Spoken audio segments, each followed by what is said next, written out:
नमस्कार, मी Gauri Suryavanshi. S Marathi news मध्ये आपलं स्वागत. वळूयाच्या बातमीपत्राकडे. देशाच्या दृष्टीने घातक असलेले व अनधिकृतपणे वास्तव्यास असलेले बांगलादेशी घुसखोर यांना स्थानिक पातळीवर मदत करणाऱ्या गुन्हेगारांवर कठोरात कठोर कारवाई करण्यात यावी अशी मागणी दिंडोरी शहरवासियांनी लेखी निवेदन दिंडोरीचे तहसीलदार मुकेश कांबळे, पोलीस निरीक्षक रघुनाथ शेगर यांना देऊन करण्यात आली आहे.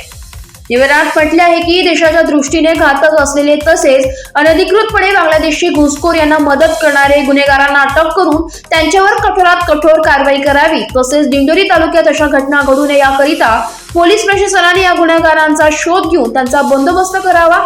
तसेच दिंडोरीसह अनेक ठिकाणी बाहेरील नागरिक भाडे तत्वावर वास्तव्यास असताना त्यांची योग्यपणे चौकशी करावी.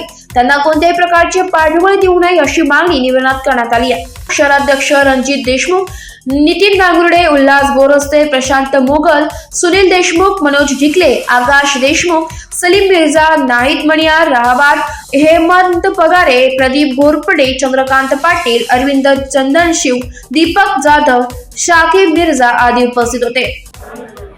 नुकतंच नाशिक शहरामध्ये 3 बांगलादेशी घुसखोर यांना पोलीस डिपार्टमेंटने अटक केली आहे. त्यांना दिंडोरी तालुक्यातील स्थानिकाने मदत केली, बेकायदेशीरपणे त्यांना वास्तव्य करण्यास मदत केली. त्या चौघांवरती कठोर अशी कारवाई झाली पाहिजे. त्याचप्रमाणे ज्या पद्धतीने नाशिक शहरामध्ये हे लोक सापडलेत, अशा पद्धतीने जिल्ह्यात काय राज्यात सुद्धा मोठ्या प्रमाणामध्ये अशा लोकांचं वास्तव्य असण्याची दाट शक्यता आहे. त्यामुळे शासनाने, प्रशासनाने या गोष्टीकडे गांभीर्याने घेतलं पाहिजे आणि त्यांची चौकशी करून ज्या ठिकाणी परप्रांतीय किंवा बाहेरून आलेले लोक भाडे तत्वावरती राहतात, अशा लोकांचे सुद्धा शोध घेतला पाहिजे. आणि अशातून दाट शक्यता आहे की मोठ्या प्रमाणामध्ये असे बांगलादेशी घुसखोर सापडण्याची शक्यता नाकारता येत नाही.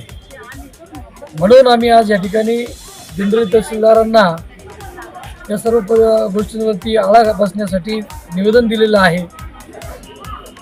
मुळात महाराष्ट्रात सातत्याने परप्रांतीय लोंढे हे सातत्याने मोठ्या प्रमाणावर येतात. आम्ही त्या गोष्टीवरती सातत्याने भांडतो. मुळात महाराष्ट्रातल्या प्रत्येक स्थानिक स्वराज्य संस्थेने या लोकांना कुठलेही कागदपत्र देताना त्या पद्धतीचा विचार करावा. म्हणजे एक रहिवासी दाखला गेल्यानंतर संबंधित परप्रांतीय माणसाचं आधार कार्ड, रेशन कार्ड, मतदान कार्ड सगळं इथलं तयार होतं. म्हणून करताना स्थानिक स्वराज्य संस्थांच्या पदाधिकाऱ्यांनी किंवा संबंधित संस्थेनी त्या लोकांना कागदपत्र प्रोव्हाइड करताना किंवा त्यांना देताना 100 वेळा विचार करावा का आपण महाराष्ट्राला रोग त्याने लावून घेऊन राहिलो ना. आणि फक्त कुठंतरी 2 पैशाच्या किंवा 2 मताच्या लालसेनी जी एक स्थानिक पुढारी म्हणा किंवा कर्मचारी म्हणा या लोकांना ह्या गोष्टी पुरवत असतील तर त्या लोकांवरती मोठ्या प्रमाणात गुन्हे दाखल झाले पाहिजे अशी आम्ही तहसीलदार साहेबांकडे मागणी केली आहे. एस मराठीसाठी तालुका प्रतिनिधी अशोक निकम, दिंडोरी. अशाच ताज्या घडामोडी जाणून घेण्यासाठी आमच्या एस मराठी न्यूजला लाईक करा, शेअर करा, सबस्क्राईब करा आणि पाहत रहा एस मराठी न्यूज.